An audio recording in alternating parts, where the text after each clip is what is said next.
ஹைப்பா, தீபாவளி ஆரம்பிக்கு முன்னாடி kitchen clean பண்ணணும். கொஞ்சம் இப்படி தான் இருக்குது. இன்னும் பலகாரம்லாம் சுட ஆரம்பிக்கல. முதல்ல கிச்சனை க்ளீன் பண்ணணும். காயெல்லாம் அப்படியே இருக்குது. இந்த இடம்லாம் கொஞ்சம் மாற்றி தொடச்சி இது பண்ணலாம். ஏன்னா கொஞ்ச நாள் முன்னாடி தான் ஸ்டிக்கர் ஒட்டினேன். அதனால் கொஞ்சம் ஸ்டிக்கர் இப்படியே இருக்கட்டும். கொஞ்சம் இந்த மாதிரி தான் இருக்குது. எல்லாம் எடுத்து வச்சு கொஞ்சம் க்ளீன் பண்ணிகிட்டு இருக்கணும். பண்ணிடலாமா? இதெல்லாம் கொஞ்சம் இடம் மாற்ற போகிறேன். இப்போ வந்து இதெல்லாம் கொஞ்சம் மாற்றி கீற்றி அரேஞ்ச் பண்ணிடலாமா? இப்படி தான் இருக்குது இப்போதைக்கு. கொஞ்சம் க்ளீன் பண்ணிடலாம் வாங்க. இது வந்து நெய் பாட்டில். இதில் ஆயில் ஊற்றிருக்கேன். எதில் தான் ஊற்றினாலும் திரும்ப இந்த மாதிரி ஒரு பாட்டிலில் தான் வரேன். கண்ணாடி பாட்டில்லாம் செட் ஆகாமல். சரி, இப்போ இதெல்லாம் கொஞ்சம் மாற்றிக்கிட்டு அரேஞ்ச் பண்ணிடலாம். முதல்ல கார்னரில் இருக்க எல்லா பொருளையும் எடுத்துகிட்டு ஒரு வாட்டி நல்லாவே தொடச்சிடலாம். ஃபஸ்ட்டு வேறு மாதிரி வச்சு பார்த்தேன். அது செட் ஆகலை. ஆயிலெல்லாம் அந்த கார்னரில் வச்சு பார்த்தேன். அடுப்புக்கும் அதுக்கும் தூரமாக இருக்குது. ஆயில் எப்பவுமே கை பக்கத்துலேயே இருந்தால் தான் இதுவாக இருக்கும். இல்லைன்னா அங்கேருந்து எடுக்கிறதுக்குள்ளே கீழே போட்டுருவோம். சரி, அதனால் அதை இடம் மாற்றலான்னு டிசைட் பண்ணிட்டேன். இப்போ என்ன பண்ணேன், இந்த ஸ்டாண்டை இங்கே வச்சுட்டு நம்ம சாரீலாம் வாங்கும்போது வித்து ப்ளவுஸ் வரும் இல்லையா, ப்ளவுஸ்லாம் தைக்கலனா அந்த மெட்டீரியல் எப்படி மடித்து போட்டுடலாம் அப்படின்னு சொல்லிட்டு மடித்து போட்டுட்டேன்.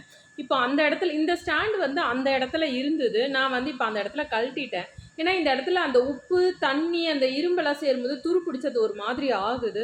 சரி, கொஞ்ச நாளைக்கு இந்த பக்கம் வச்சிடலான்னு சொல்லிட்டு அதெல்லாம் தொடச்சிட்டு மேலே கொஞ்சம் ஸ்டிக்கர் மீதி இருந்தது, அதையும் அந்த இடத்துல ஒட்டி விட்டுறலாம் அப்படின்னு டிசைட் பண்ணிட்டேன். இப்போ எல்லாமே இப்படி கிடக்கு. இப்போது ஓரளவு இந்த இடத்துல வைக்க போகிறேன் அப்படின்னு டிசைட் பண்ணிட்டேன். அதனால் அப்படி அப்படியே வச்சுருக்கேன். இப்போ கம்பியெல்லாம் எடுத்து நம்ம க்ளீன் பண்ணிவிட்டு இது பண்ணணும். இதில் வந்து நெய், இதில் ஆயில், நல்லெண்ணெய், அந்த மாதிரி எண்ணெய் இதில் வச்சுருக்கேன் நான்.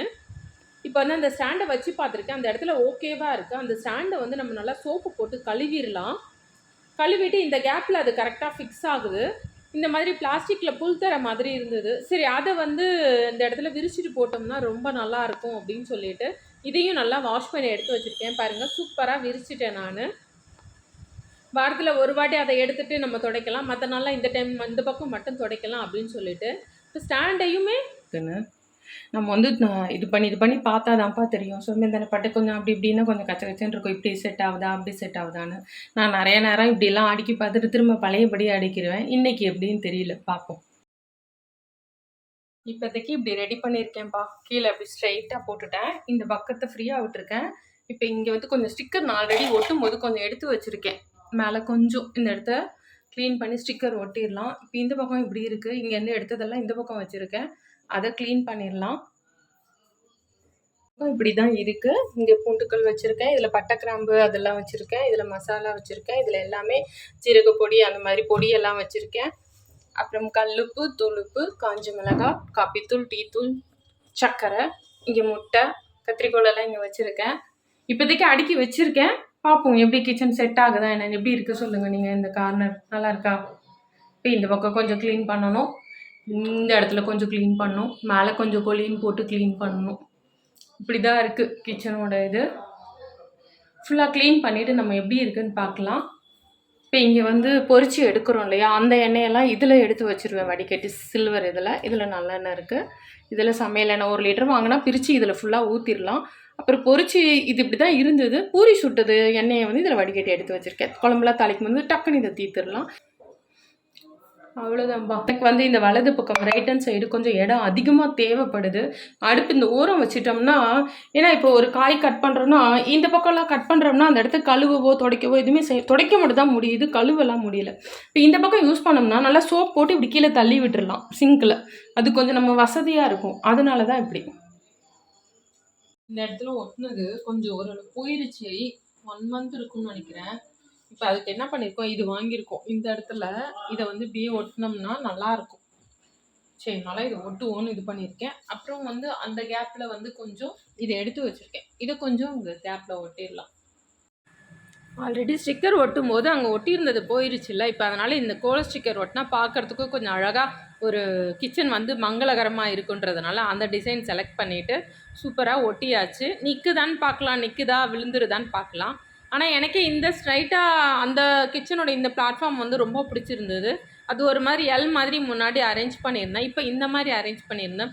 நீங்களுமே கிச்சனில் கழுவுற பொருள் இந்த மாதிரிலாம் இருந்தால் சிங்க்கு பக்கத்தில் வச்சுக்கோங்க. அந்த இடத்துல கழுவுறது தள்ளுறது அந்த மாதிரி விஷயம் வச்சுக்கிட்டிங்கன்னா ஈஸியாக இருக்கும். சிங்க்கு பக்கத்தில் நனையாத பொருளெல்லாம் வச்சு அந்த இடத்துல நான் கழுவவும் முடியாது, ஒன்றுமே பண்ண முடியாது.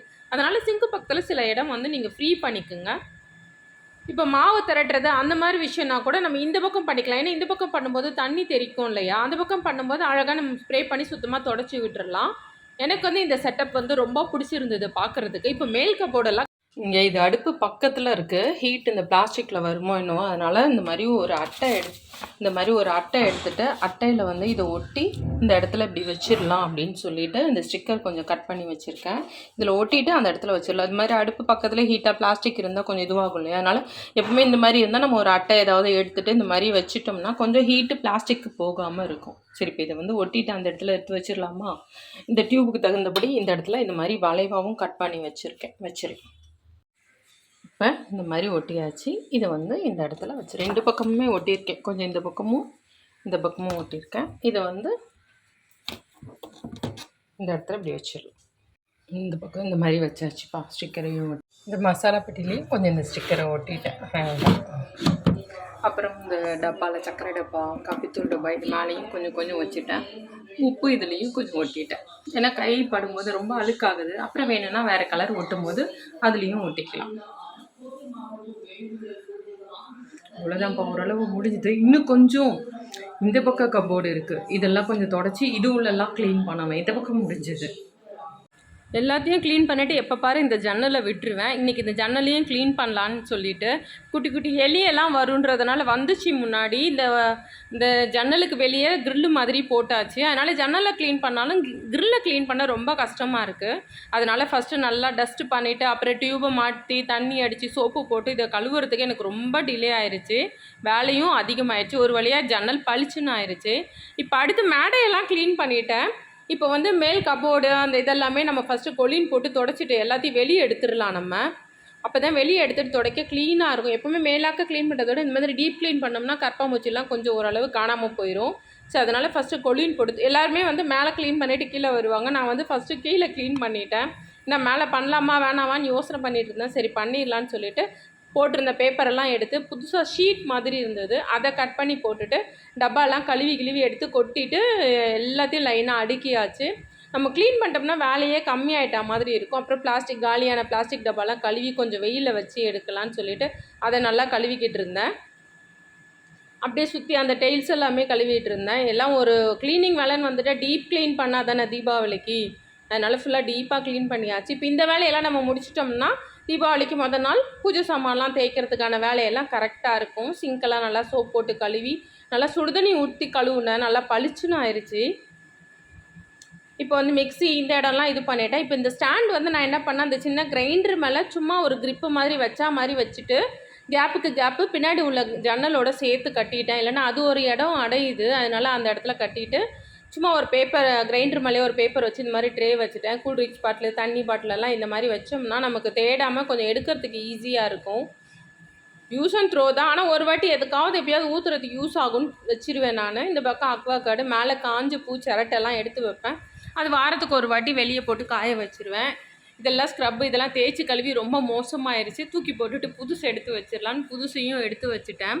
இந்த மாதிரி ஸ்க்ரப்பு இதெல்லாமே ரொம்ப நாளைக்கு யூஸ் பண்ணாதீங்க. கொஞ்சம் ஒரு மாதிரி ஆயிடுச்சுன்னா நீங்கள் தூக்கி போட்டுட்டு வேறு யூஸ் பண்ணுங்கள். ஏன்னா அதே இதை வச்சு திரும்ப பாத்திரத்தை க்ளீன் பண்ணாலும் பிரயோஜனமே கிடையாது.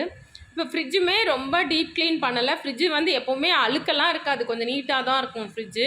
ஆனால் நிறைய பொருள் டம்ப் பண்ண மாட்டோம். பிளாஸ்டிக் டப்பாவில் கீழே துணியெல்லாம் போட்டு காயெல்லாம் எடுத்து வச்சுருவேன். ஐஸ்கிரீம் டப்பா வரதில் மூடியை தூக்கி போட்டுட்டு இந்த மாதிரி லைனாக போட்டு வச்சுருவேன். தக்காளி, பச்சை மிளகாய், தேங்காய் இந்த மாதிரி எல்லாமே ஈஸியாக எடுக்கிற மாதிரி தான் இருக்கும். கருவேப்பிலாம் உருவி வச்சுருவேன், கொத்தமல்லியை நறுக்கி வச்சுருவேன், இஞ்சி அலசி எடுத்து வச்சுருவேன், கொத்தமல்லி புதினா எல்லாமே நீட்டாக எடுத்து வச்சுருந்தா சமைக்கும் போது நல்லா அலசி நம்ம சமைக்கிறதுக்கு வசதியாக இருக்கும். கீழே ட்ரேயில் பெரிய துண்டு ஒன்று விரிச்சிடுவேன். பெரிய காயெல்லாம் போடும்போது வேக்காமல் நல்லா ஃப்ரெஷ்ஷாக நல்லாயிருக்கும். இப்போ வந்து எங்கள் வீட்டு ஃப்ரிட்ஜில் இவ்வளோ தான், இப்படி தான் இருக்கும். மாவு அரைச்சி வைக்கிறது அந்த மாதிரி தான் இருக்கும். இந்த சட்னி சாம்பார் இந்த மாதிரி விஷயம்லாம் ஃப்ரிட்ஜுக்கு போகாது. சாப்பிடுவோம், மீதியெல்லாம் அந்தளவுக்குலாம் இருக்காது. மத்தியானம் சாப்பிட்றது மத்தியானத்தோட காலி ஆயிரும். அப்புறம் பாருங்கள், இதெல்லாம் வந்து ஃபேஸ் மாஸ்க்கு. இது ஃப்ரிட்ஜில் கண்டிப்பாக எப்போவுமே ஒரு 4-5 இருக்கும். ஏன்னா என் பொண்ணு இது தான் யூஸ் பண்ணுவாள்.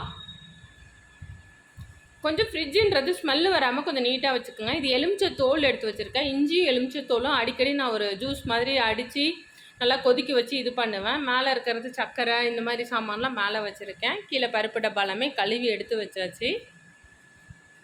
இப்போ வந்து தீபாவளிக்கான பெரிய வேலை முடிஞ்சது. ஆனால் நம்ம பலகாரம் சுடும்போது திரும்ப ஒரு பிசுபிசுப்பு வரும். ஆனாலும் நம்ம வந்து மைல்டாக ஒரு சிம்பிளாக ஒரு க்ளீன் பண்ணிக்கலாம். இந்த பக்க கபோர்டுலேயும் எல்லாம் மாற்றிட்டு அடுக்கி எடுத்து வச்சுட்டேன் நான். இப்போ வந்து அந்த பக்க கபோர்டுக்கு நம்ம போகலாம்.